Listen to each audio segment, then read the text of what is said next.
మార్చి చూపించు. రా నీలకంఠం రా. ఇక కోర్టుకు వెళ్ళడం అనవసరం, ఇక్కడే తేల్చేసుకుందాం.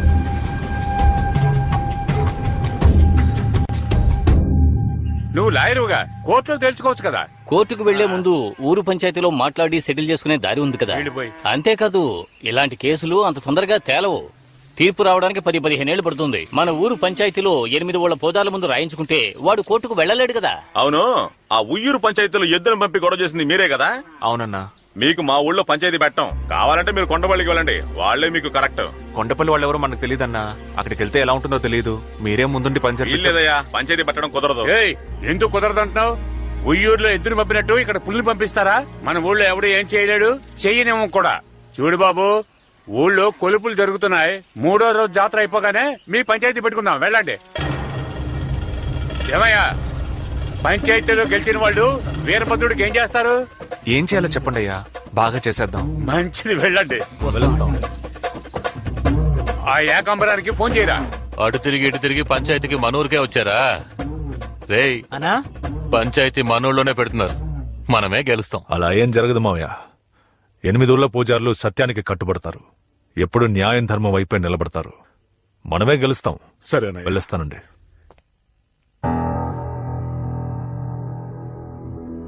కార్తికా, కార్తికా, రా వెళ్దాం. అన్నయ్య, పాపం తను ఉదయం నుంచి ఏమీ తెలియదు. భోజనం పెట్టి పంపిస్తాను. 9 గంటల్లోగా ఇంటికొచ్చి. సరే నాన్న.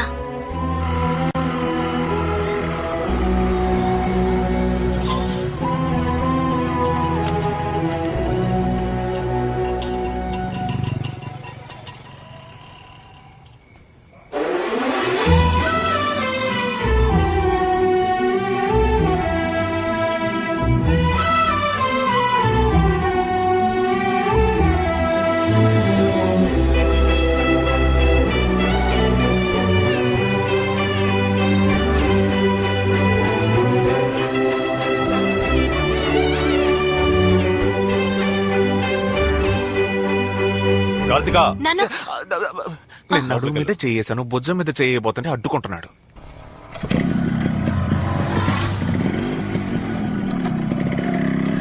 రజనీ మురళి, సైడ్ స్టాండ్ తీసి బండి నడుపల్లుడు.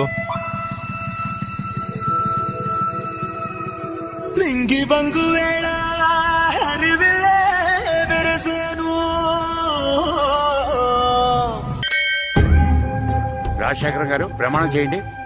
నేను నిజమే చెప్తాను. ఏకాంబరం వచ్చి ప్రమాణం చేయి. వీరభద్ర, అబద్ధం చెప్తే నన్ను శిక్షించు. ఎవయా బాలరాజు, ఏంటయ్యా ఈ గుంపు, ఏంటి గొడవ, ఎందుకు ఈ పంచాయతీ? మరేం లేదు, బండారు రాజశేఖరం గారు ఆయన బెజవాడలో పెద్ద ఇల్లు, ఆస్తి, పిల్లలు, మనవళ్లు, మనవరాలతో ఎంతో గౌరవంగా బతుకుతున్నారు. ఆ కుటుంబంలో నేను ఒక మనవడిని, నాకు ఆస్తిలో వాటా ఉందని ఏకాంబరం అంటున్నాడు. ఉయ్యూరులో పెట్టిన పంచాయతీలో ఏమీ తేలలేదు. ఇప్పుడు మన ఊరికి న్యాయం కోసం వచ్చారు. ఏం చేద్దాం? ఇదో ఏకాంబరం, నువ్వు మనవాడిని అంటున్నావే, నీ దగ్గర ఏమన్నా ఆధారం ఉందా? నేనే ఆధారం. అయ్యా, మా బామకి ఈయన పద్ధతిగా తాళి కట్టుంటే ఏదైనా ఆధారం ఉంటుంది. అక్రమంగా పుట్టాడు మా నాన్న. ఆధారాలకు ఎక్కడికి పోను? 50 ఏళ్ల క్రితం మా నాన్నని కానీ చచ్చిపోయింది సిరిపురం లక్ష్మి. ఏకాంబరం, ఒక్క నిమిషం. సిరిపురం లక్ష్మి చనిపోయి ఎన్నేళ్ళు అవుతుందన్నో? 50 ఏళ్ళు అయింది. ఏంటన్నా, నువ్వు బాగా తెలివైనోడు అనుకున్నాను. ఇలా పప్పులో కాలేసావే. సిరిపురం లక్ష్మి చనిపోయి 9 రోజులే అవుతుంది. మొన్న వాళ్ళ ఫ్యామిలీని కలిసి వచ్చాం. చూడండి, సిరిపురం లక్ష్మికి మనవాళ్ళు ఎవరూ లేరు. ఒకే ఒక కొడుకున్నాడు. అతనికి మానసిక స్థితి సరిగ్గా లేదు. మొదటి నుంచి చెప్పేవన్నీ అబద్ధాలు. అవును, సిరిపురం వెళ్లే ముందు అన్నయ్యని అడిగి వెళ్ళాలి కదా. ఏ సిరిపురం వెళ్ళావు? పాలడుగు పక్కనున్న సిరిపురమే. అది నేను చెప్పింది అత్తోట సిరిపురం రా. మార్చేసేట్రా. అయ్యా, మా తాత చిన్నప్పుడు బ్రహ్మాండంగా కర్రసాము చేస్తాడు. ఆయన కర్ర పట్టుకుంటే ఓడిపోవడం అన్న మాటే లేదు. నిజమో కాదా అడగండి. ఏ అన్నారు కూడా కర్రసాము సూపర్ గా తిప్పుతారు. ఆయన కూడా నీ తాతయ్య అంటవా? మీరు ఈ మాట అంటారని తెలుసురా. అందుకే ఆ రోజుల్లో మా తాత కర్రసాము చేసిన వాళ్ళని తీసుకొచ్చాను. వాళ్ళని అడగండి. రే, వాళ్ళని తీసుకురారా. ఏం తాతయ్య, నీకు కర్రసాము తెలుసా ఏంటి? ఇల్లు డౌటే పార్ట్నర్. అయితే నా డబ్బు ఇంకా డౌటా పార్ట్నర్? మెల్లగా కూర్చోయి, చెప్పు. రాజశేఖరం, బావునవా? నన్ను గుర్తుపట్టవా? నువ్వెవరో గుర్తుకు రావటం లేదే. ఇందుకే అప్పుడు నేను మరీ చెప్పాను, ఒట్టి ఏట మాసమే తినకు, చేపలు కూడా తింటూ ఉండు, అప్పుడే జ్ఞాపక శక్తి ఉంటదని చెప్పాను. టూరింగ్ టాకీస్ లో ఎన్టీఆర్ సినిమాలు చూసేవాళ్ళం, అంతా మర్చిపోయావు. నేను రోజు ఎన్టీఆర్ సినిమాలు చూసేవాడిని, అది కరెక్టే. నువ్వెవరో నీదే ఊరు? రాజశేఖరం, నన్నే ఎవరని అడుగుతున్నావా? ఇంతకాలం నువ్వెక్కడున్నావో ఎలా ఉన్నావో నాకు తెలీదు. ఇప్పుడు కూడా ఈ ఏకాంబరం చెబితేనే నాకు తెలిసింది. సిరిపురం లక్ష్మి నుంచుకున్నవే గుర్తుందా? తేడాగా ఉందే. ఆవిడ మనవడేరా వీడు. ఎక్కడో కొడుతుంది. చూడు. రజనీ మురళి, తాతయ్య, వీళ్ళు ఎవరో ఏంటో నాకు తెలియదు, కానీ నాటకాలు ఆడుతున్నారు. వీళ్ళ సంగతి ఏంటో చూడు. హలో ఎస్విఆర్, నిన్నెక్కడో చూసినట్టుగా ఉందే. అవును పార్ట్నర్, వాయిస్ కూడా ఎక్కడో విన్నట్టుంది. అతనితో పాటు ఈ నాన్ సింక్ లో చెప్పే ఆహా ఇది కూడా ఎక్కడో విన్నట్టే అనిపిస్తోంది. అమలాపురం అమ్మవారి ఉత్సవాలు, హరిశ్చంద్ర నాటకం. హరిశ్చంద్ర మహారాజా, మీరు నా ఫ్యాన్సా? ఆహా, మీ నాటకం నేను నువ్వు నా ఎన్నిసార్లు ఫ్యాన్సేనా? చూసుంటాను. అన్నా, క్లైమాక్స్ లో నువ్వు చెప్పే డైలాగులకి, పై స్థాయిలో పాడే పాటలకి టాప్ లేచిపోతానుకో. సత్యమునకై హరిశ్చంద్ర వంశము అంతరించెడుగాక. సత్యమునికై హరిచంద్ర వంశము అంతరించెడుగాక. శ్రీహరుని మీద మనసు గురి చేసి చంద్రమతి చంద్రమతి చంద్రమతి పదీయ గంట ఏయ్, సూపర్, సూపర్. ఏం నాటకం అనుకుంటారా? ఆపండి, ఆపండి, పోండి, పోండి. ఎందుకేరా మీకు ఆ రోజు పంచాయతీ పెట్టమని చెప్పాం? చివరికి మీ బుద్ధి చూపించారు కదా. ఎవరు బుద్ధి చూపించింది? చూసారుగా, నాటకాల్లో వేషాలేసే వాళ్ళని తీసుకొచ్చి అబద్ధపు సాక్ష్యం చెప్పించాడు. ఇక్కడ ఉన్న వాళ్ళందరినీ కన్ఫ్యూజ్ చేస్తున్నాడు. ఎవర్రా? నేనా? సాక్షులుగా వచ్చిన వాళ్ళని కన్ఫ్యూజ్ చేస్తారు వేసింది మీరేరా? నాటకాలు వేసే వాళ్ళు సాక్ష్యం చెప్తే ఒప్పుకోరా? మీ అందరినీ ఒక్క మాట అడుగుతున్నాను. నేను ఈ ఊరోడ్నేగా, నన్ను మీరందరూ చూశారుగా. మా నాన్నని చూశారు కదా, మా బామ్మను ఎవరైనా చూసారయ్యా? మా తాత ఎవరో మీకు తెలుసా? నేను మా నాన్న నా 10 ఏళ్ల వయసు అప్పుడు పొట్ట చేతి పట్టుకుని ఊరు వచ్చాం. అయిన వాళ్ళంటూ ఎవరూ లేక అనాథల్లా బతికాం. కాదని ఎవరైనా చెప్పగలరా? ఇప్పుడు ఈయనే మా తాతను తెలుసుకుని వెళ్ళినప్పుడు కుటుంబం మొత్తం మెడపట్టుకుని కట్టేస్తే నేను ఏమైపోవాలి? నేను ఆస్తి కావాలన్నానా? అభిమానమే కదా కావాలన్నాను.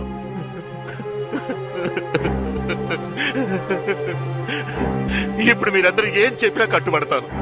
నేను నా వాళ్ళతో కలవాలో లేక అనాథగా చావాలో పెద్దలు మీరే చెప్పండి అయ్యా, మీరే చెప్పండి. జీవితంతో అనాథగానే బతికించేస్తానయ్యా.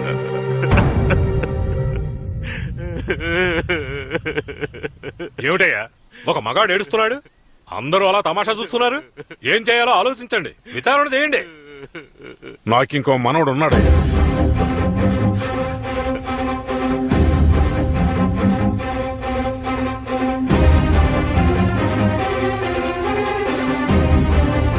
తాతయ్య, అవునరా, నాకింకో మనవడు ఉన్నాడు. ఇంకో మనవడు ఉన్నాడు, కానీ వాడు వీడు కాదు. విన్నారా? అంతా విన్నారా? నిన్నటి వరకు అలా ఎవరూ లేరు అని చెప్పిన వాడు ఈ రోజు ఇంకో మనవడు ఉన్నాడు అంటున్నాడు. నేనెందుకు మూడో మనవడు కాకూడదు? ఏకాంబరం, ఇట్రా. ఎందుకు చెప్తాను రారా. ఏ నిన్నరా పిలిచేది? రారా, రేయ్ రారా. మా బామ్మ తెలుసా, తాత తెలుసా అని అడిగావే, నీ గురించి ఇప్పుడు చెప్తాను విను.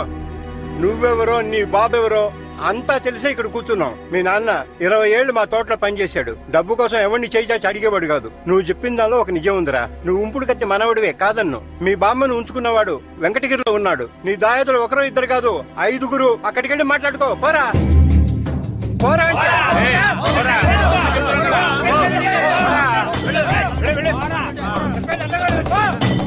రాజశేఖరం, ఉయ్యూరు పంచాయతీలో తుండు వేసి దాటమంటే నువ్వు దాటలేదు. లచ్చమ్మకిచ్చిన పట్టా గురించి నువ్వేం చెప్పలేదు. అందుకు కారణం ఏంటో మాకు తెలుసు. నువ్వు చెప్తావా, నేను చెప్పనా? చెప్తానయ్యా. నా మొదటి భార్య పూర్ణ మా పక్కూరే. నేను తను ఒకరినొకరం ప్రాణంగా ప్రేమించుకున్నాం. మా 2 కుటుంబాల వాళ్ళు ఒప్పుకోలేదు. ఎక్కడ మమ్మల్ని ఇద్దరిని విడదీస్తారని భయపడి ఇద్దరం ఊరొదిలి పారిపోయి కాణిపాకం గుళ్ళో పెళ్లి చేసుకున్నాం. తర్వాత అందరికీ విషయం తెలిసి మా ఊరు వాళ్ళు వెళ్లి ఆ ఊరు వాళ్ళని కొట్టారు. ఆ ఊరు వాళ్ళు వచ్చి మా ఊరు వాళ్ళని కొట్టారు. అలా గొడవలు పెరిగి పెద్దవయ్యాయి. తర్వాత ఆ ఊరికెళ్లి బాధితుల కుటుంబాల్ని పరామర్శించి నా ఆస్తిపాస్తుల్ని వాళ్ళకి తలా కొంచెం రాసిచ్చాను. ఆ విధంగా ఆస్తి తీసుకున్న వాళ్ళల్లో ఒక ఆవిడే సిరిపురం లక్ష్మి.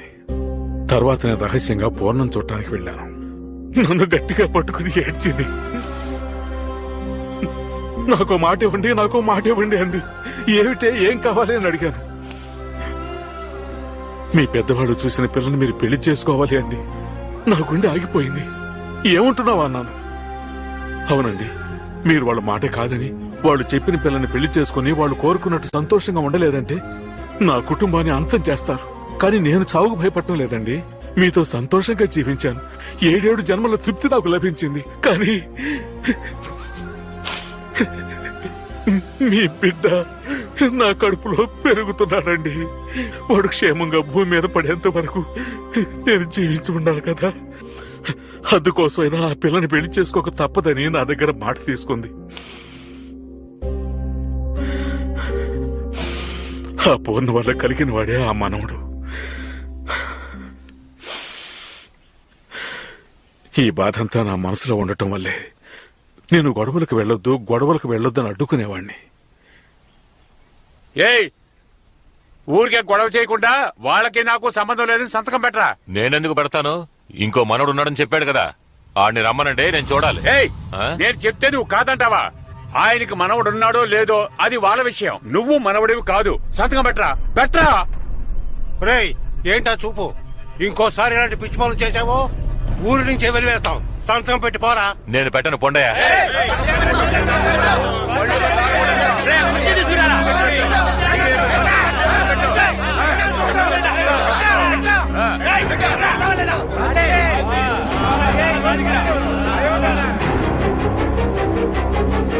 పోరా.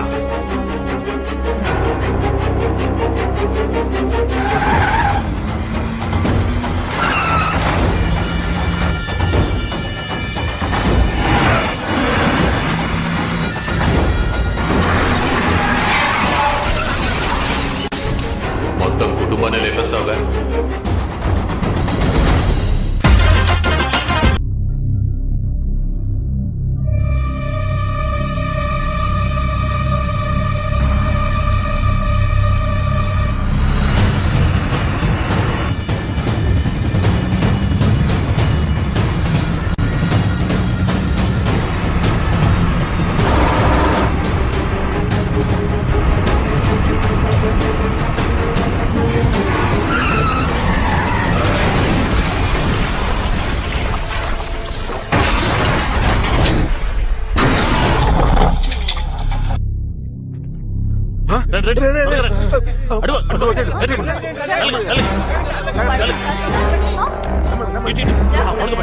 మంచిగా పడండి.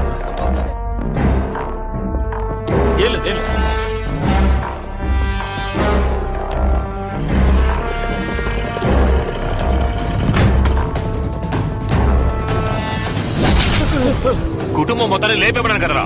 ఎడతావా? నువ్వు చెప్పినట్టు అందరిని లేపేద్దామని వచ్చాను. సడన్ గా కుక్కాటం వచ్చింది. రేఖాంబరం, నీకు మాకు ఉన్న గొడవ పంచాయతీలు తీరిపోయింది. పరువు పోయి మర్యాద పోయి అందరి చేత మాటలు పడి ఈ రోజు ఊరంతా కాంట్రించి ఉమ్మేసే పరిస్థితిలో ఉన్నానంటే దానంతటికి నువ్వేరా కారణం.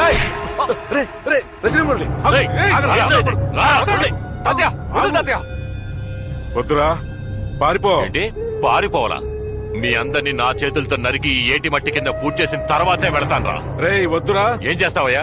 ఏం చేస్తావు? నా మనవణ్ణి దెబ్బలాటకు వెళ్ళొద్దని చెప్పాను గాని దెబ్బలు తిని కూర్చోమలేదు.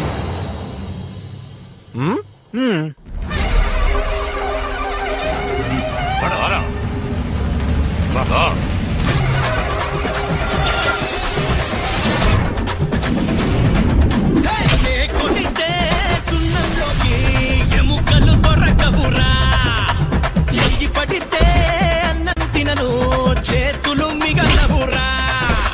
పులి పంజా విసిరిందో దెబ్బేంటో చూడు. పులి మెర దాటేలా తీయాలి గౌడు. సింహంతో చూలు పట్టి ఆడేది ఎవరు? రంగంలో కాలు పెడితే పోతుంది ఉసురు.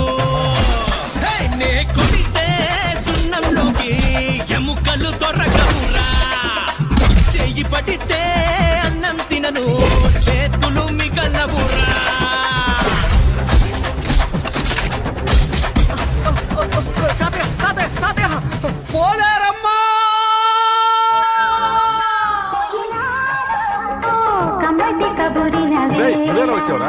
లిఫ్ట్ లో వచ్చాను, దించు.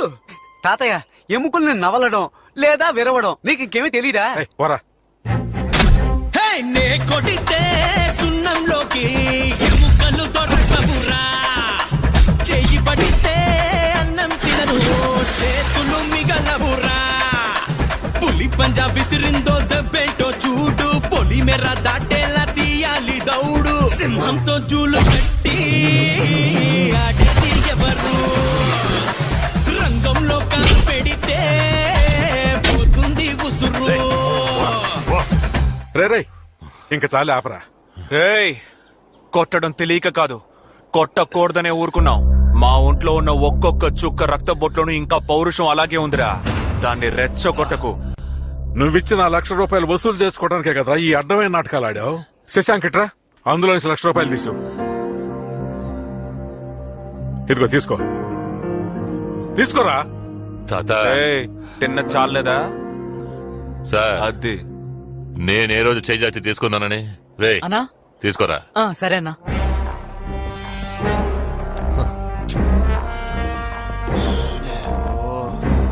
రే చిన్నోడా, చెప్పరా పెద్దోడా. ఎప్పుడు పెద్దోడి మీద చేయి చేసుకున్నావో అప్పుడే అంతా అయిపోయిందిరా. అయితే దుబ్బేరా. వెళ్తాన్రా. అనా దెబ్బకి భయపడి డబ్బు ఇచ్చేశారు కదా, మన దగ్గర వాళ్ళ ఆటలు సాగవనా? మన కుర్రాడు అద్దరు కొట్టేశారు కదా. చెప్పు, ఏంట్రా ఇది? ఆ మనవడు ఎవరు, ఎక్కడున్నాడు? వస్తాడు. ఎప్పుడు? On the way.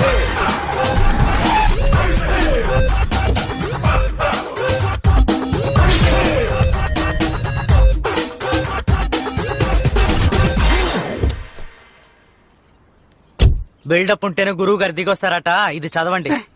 గురువు గారా? అసలు ఎవర్రా వాడు? అమెరికాలో అసోసియేషన్ బ్రాంచ్ స్టార్ట్ చేసి మాతృదేశానికి తిరిగి వచ్చిన మన కృష్ణాపురం సింహం.